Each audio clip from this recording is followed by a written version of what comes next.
सभी सुधीजनों को नमस्कार। मैंने कल से भारतीय विचार परंपरा में विशेष रूप से भाषा शास्त्र और व्याकरण दर्शन की परंपरा में भर्तृहरि तथा उनके वाक्य पदियम पर चर्चा आरंभ की है। कल के वक्तव्य में मैंने भर्तृहरि के संबंध में सामान्य परिचय देते हुए कितने भर्तृहरि हुए इस पर बात की है, इस विषय पर बात की है तथा वाक्य पदियम कार भर्तृहरि के समय पर कब वे हुए इस पर बात की है। 1500 वर्ष पहले कम से कम भर्तृहरि हो चुके थे, इतना निश्चित रूप से हम कह सकते हैं। कितना अधिक समादर उनका रहा है भाषा चिंतन की परंपरा में, इस पर भी मैंने सामान्य चर्चा की है। और जो उनका अनूठा योगदान है कि व्याकरण दर्शन के वे प्रतिष्ठापक आचार्य हैं। व्याकरण दर्शन एक दर्शन शास्त्र का महत्वपूर्ण विषय हो सकता है, इस बात को भर्तृहरि के वाक्यपदियम के द्वारा स्वीकारा गया और यह बड़ी भारी विश्व के वैचारिक जगत में क्रांति यह थी और इसका महत्व निरंतर बढ़ता जा रहा है। आज के वक्तव्य में वाक्यपदियम का विषय परिचय देते हुए क्या उसकी विशेषताएं हैं, इस पर संक्षेप में मैं किंचित चर्चा करूंगा।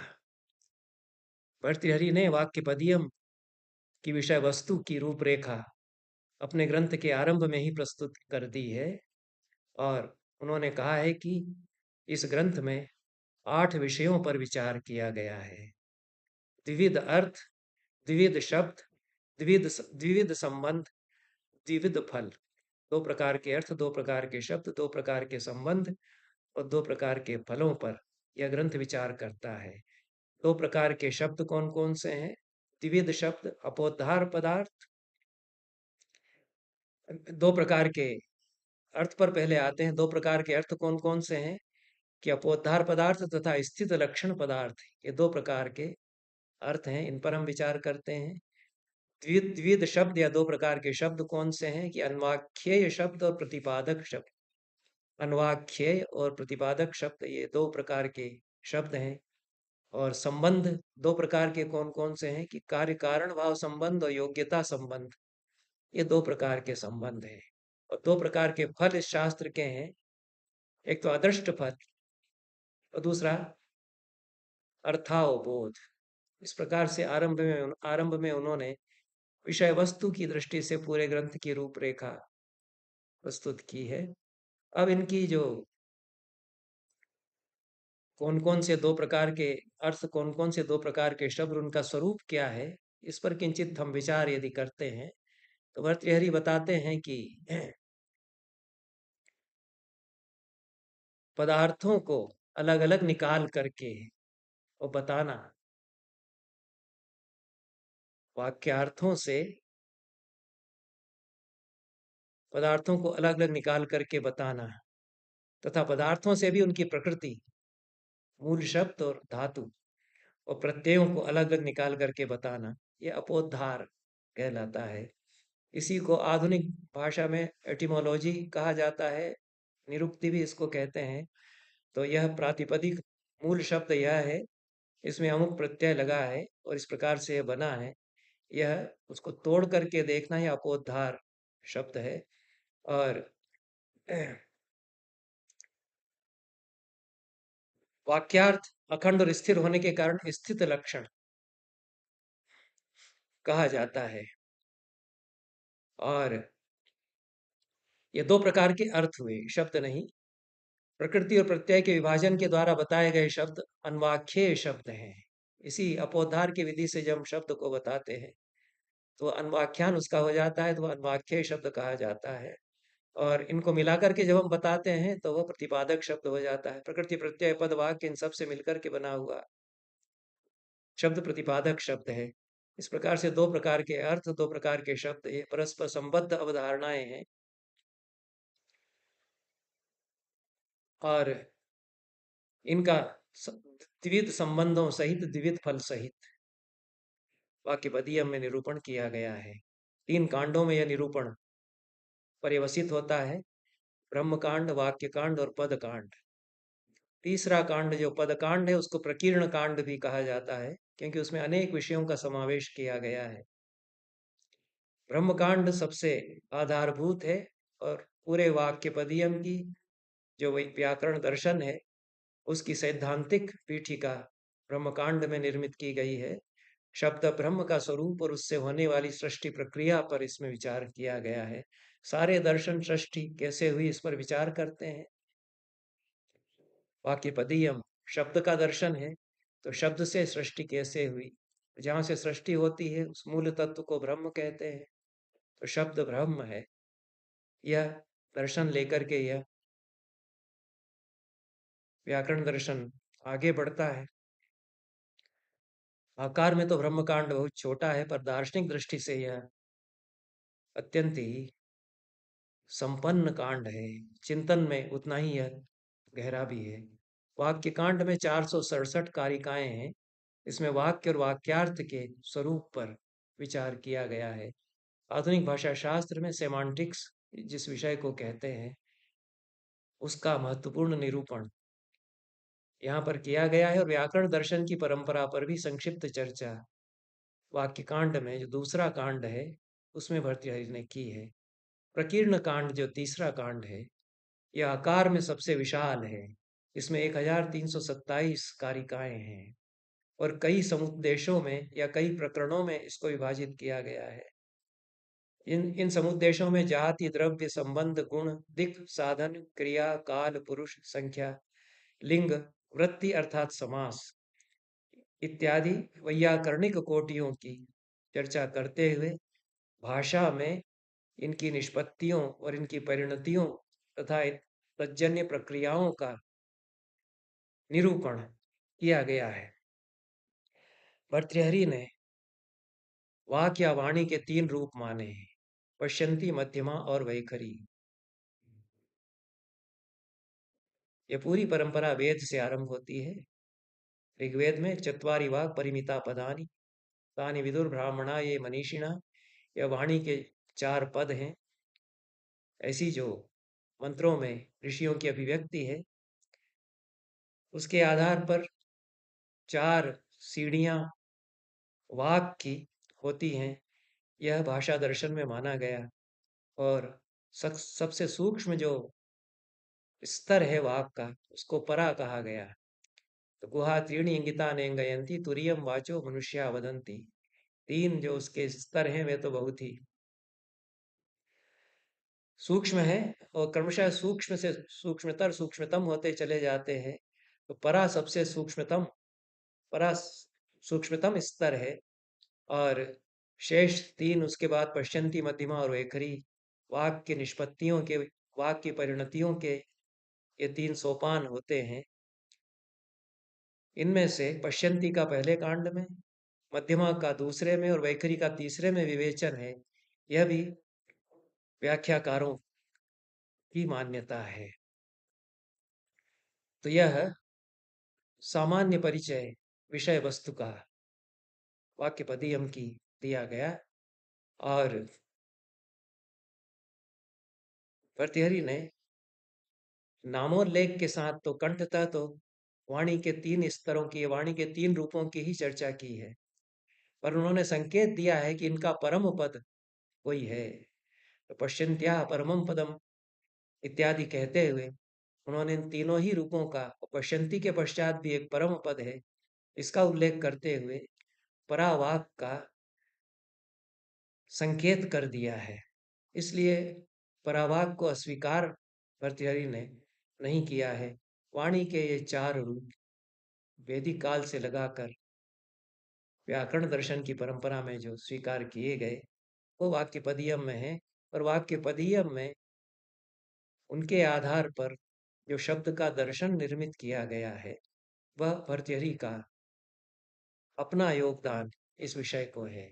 इस दृष्टि से भारतीय चिंतन परंपरा में वाक्य पदीयम अपने आप में एक चमत्कार कहा जा सकता है। और ये बहुत बड़ी चुनौती भी सारे दर्शन संप्रदायों के लिए बना। इसको सहजतापूर्वक तत्काल नकारा भी गया कि व्याकरण दर्शन कैसे बन सकता है, व्याकरण को दर्शन कैसे मानेंगे।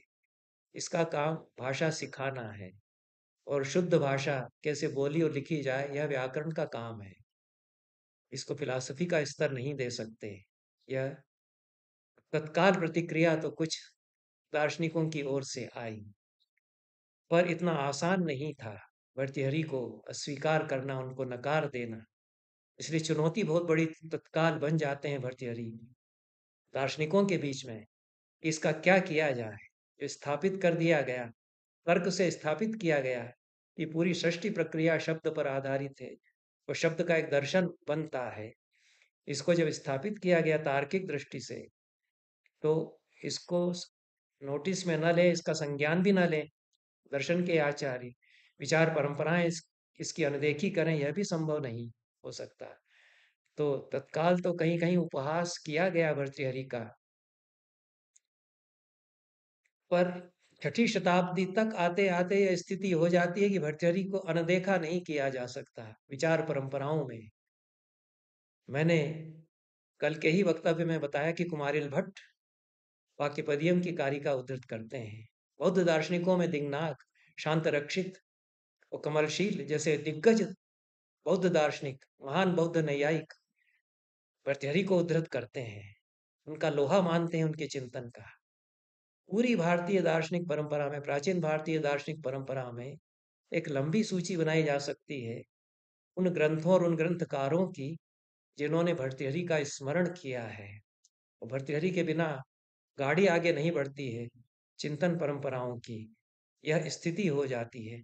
तो भर्तृहरि पूरे विचार विश्व को इस प्रकार से आंदोलित करते हैं कि उनका संज्ञान लेना पड़ता है, उनको उद्धृत करना पड़ता है, और उनके बिना अपने दर्शन प्रस्थान को पूरी तरह से आगे नहीं बढ़ाया जा सकता। भर्तृहरि को विचार में लिए बिना यह हर दर्शन प्रस्थान में आचार्य अनुभव करते हैं।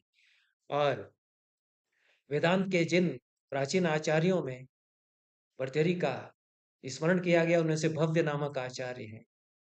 शैव दार्शनिकों में सोमानंद प्राचीन आचार्य हैं।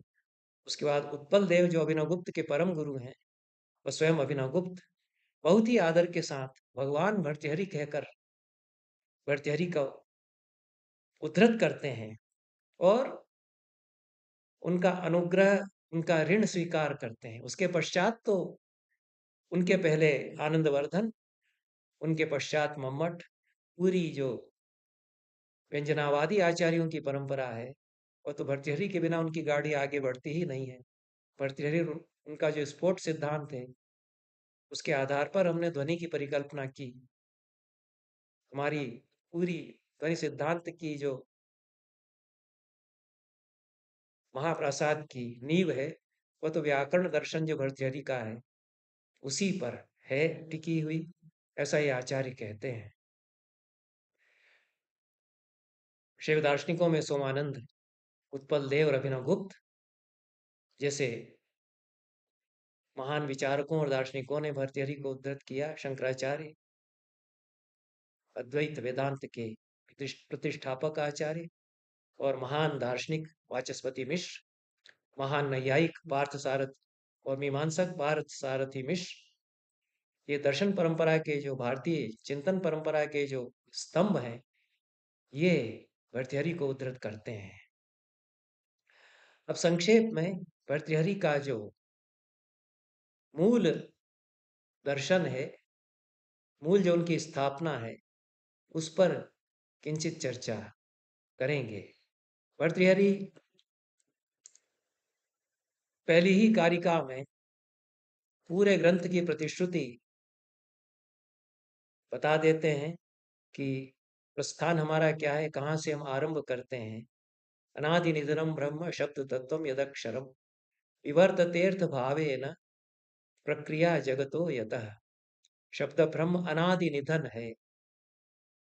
अनादि निधन वह है जिसकी न शुरुआत है न अंत है, अनादि है और अनिधन है। उसका कोई आदि नहीं है, उसका कोई निधन नहीं है, ऐसा कहा गया है।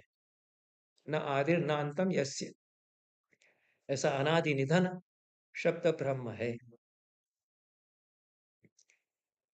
दूसरे उसको वे अक्षर कहते हैं। अनादि निधनम ब्रह्म शब्द तत्वम यदक्षर। तो अक्षर कहने से आशय क्या होगा कि न क्षरतीति अक्षरम, जो क्षरित नहीं होता है वह अक्षर होगा। लेकिन अनादि निधन यदि कह दिया गया है तो उसमें भी वही बात आ गई।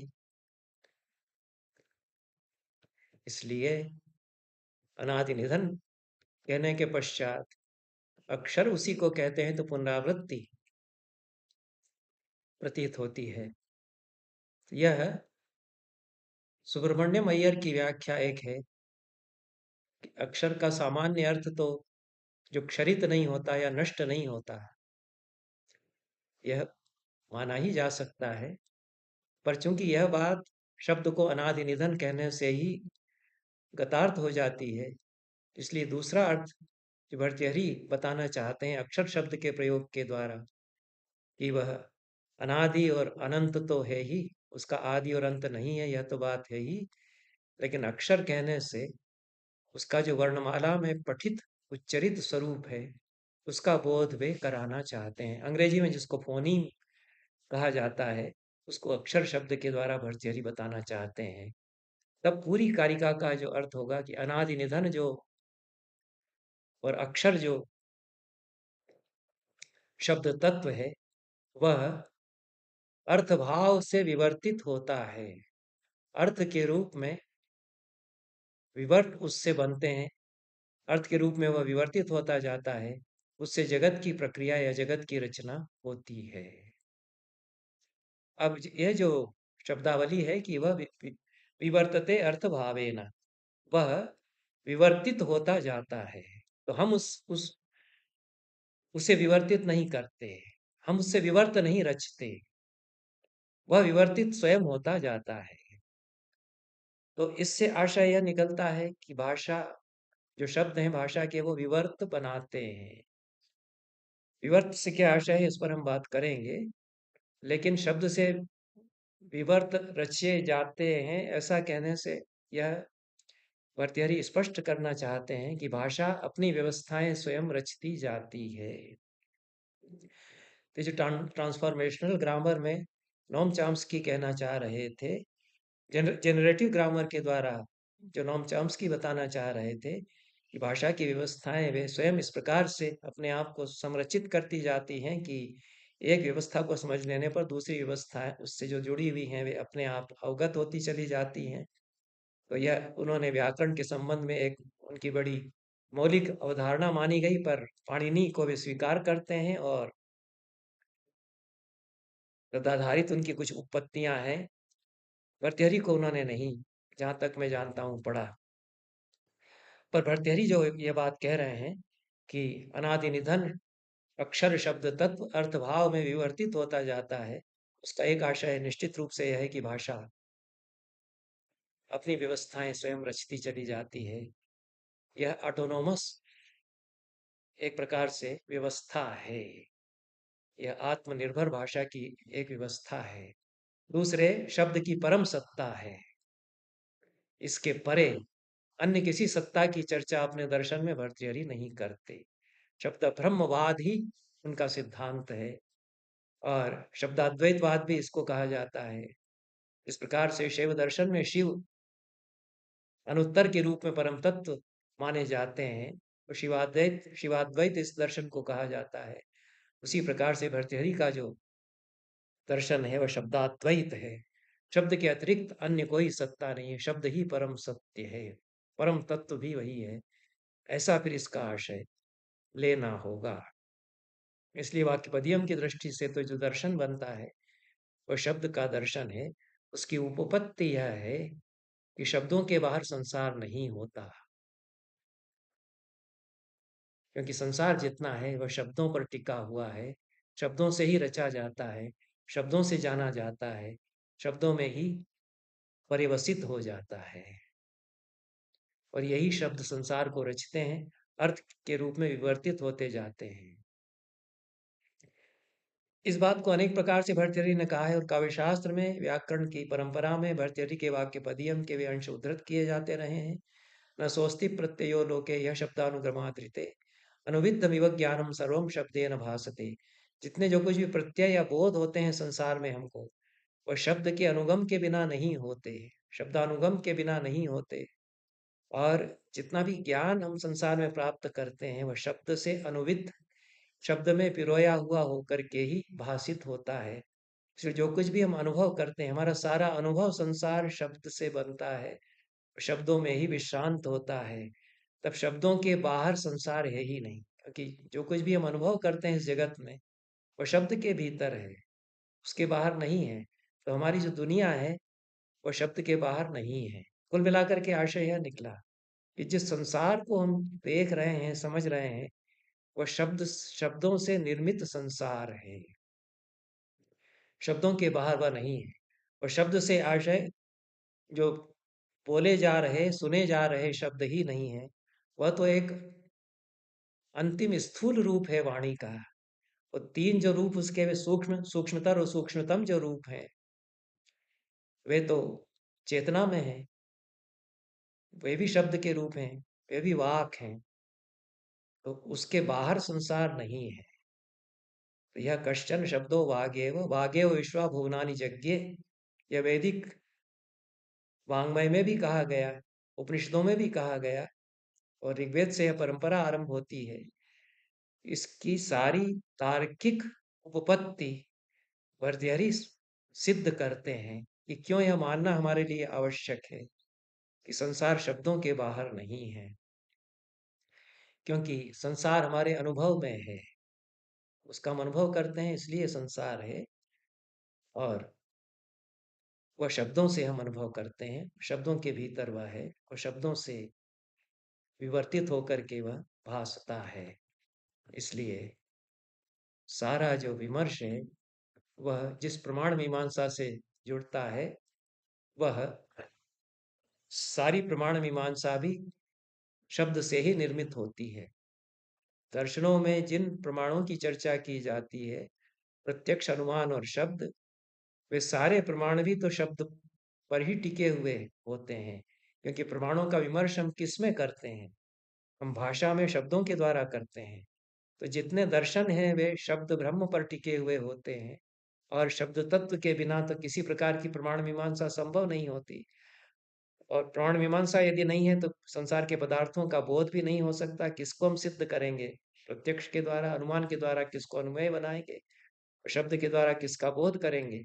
इसलिए शब्द ब्रह्म के विवर्त रूप, विवर्त से सारी अर्थबोध की जो प्रक्रिया होती है, उसी में सारे दर्शनों की निष्पत्तियां विश्रांत हो जाती हैं।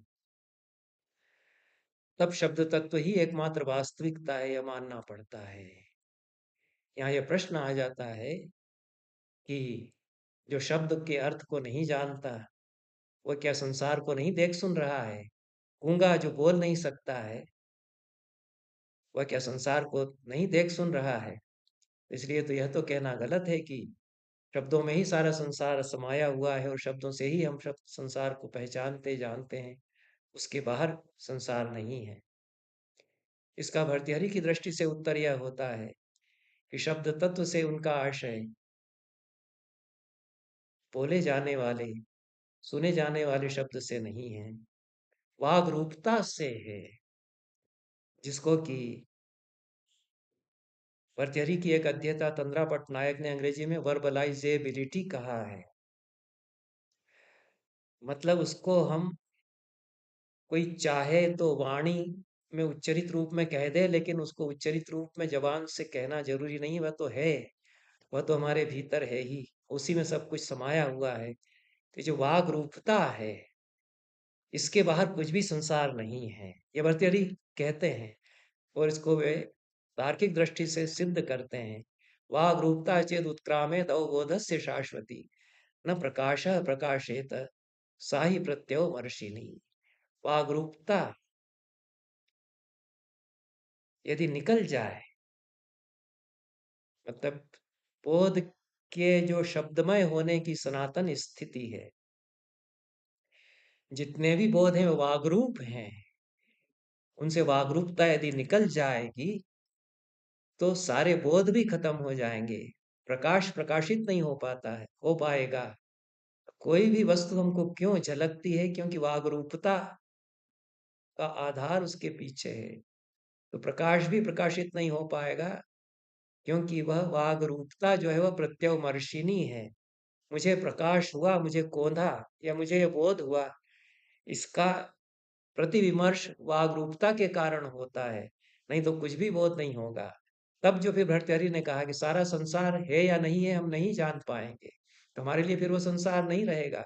इदमंधम तमः कृष्णम जायेत भुवनत्रयम् यदि शब्दाभयम ज्योति रा संसारा न दीप्यते। ये काव्य शास्त्र में भी भर्तृहरि की कारिका उद्धृत होती है।